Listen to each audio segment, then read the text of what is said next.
Welcome to AITV News. The United States has now entered the Israel-Iran conflict, launching precision airstrikes against 3 of Iran's key nuclear facilities.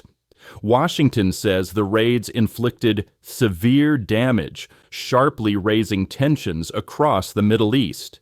So, what happened? Just before dawn on Saturday, June 21st, U.S. forces executed Operation Midnight Hammer.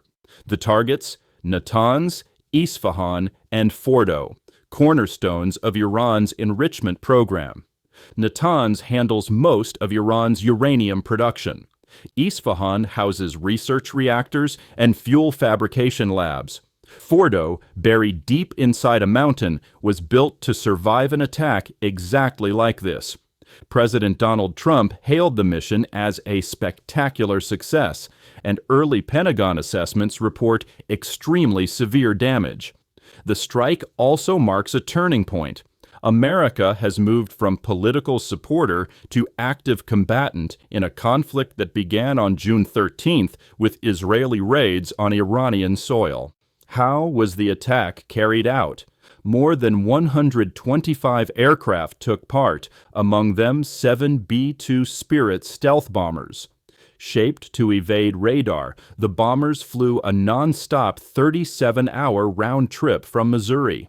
To reach Fordow's underground halls, they dropped, for the first time in combat, the 30,000-pound GBU-57 bunker buster, designed to burrow through rock and concrete before detonating.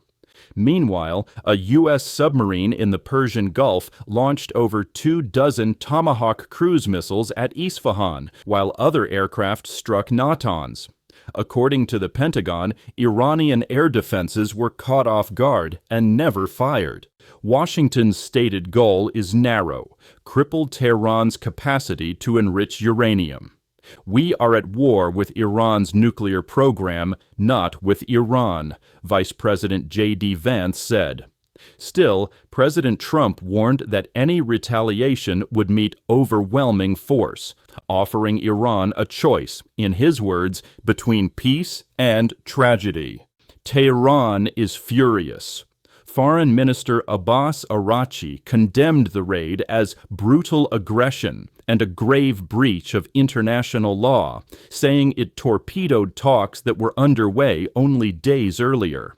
The Islamic Revolutionary Guard Corps vowed regrettable responses and warned that U.S. bases throughout the region are now within range. Within hours, Iran fired roughly 30 missiles toward Israel, most of which were intercepted. The world is watching. Israel says the strikes were coordinated down to the minute, and Prime Minister Benjamin Netanyahu called them a bold, necessary action. Russia and China have requested an emergency meeting of the UN Security Council. The International Atomic Energy Agency reports radiation levels outside the sites remain normal, but says it is too early to gauge the full extent of the damage, especially at Fordo. For now, the region holds its breath. The United States has shown it can reach, and possibly destroy, Iran's most fortified nuclear sites. The big question, as the smoke clears, is whether this will deter Iran's program or ignite a wider war. That's the latest. Stay with AIT News for continuing coverage.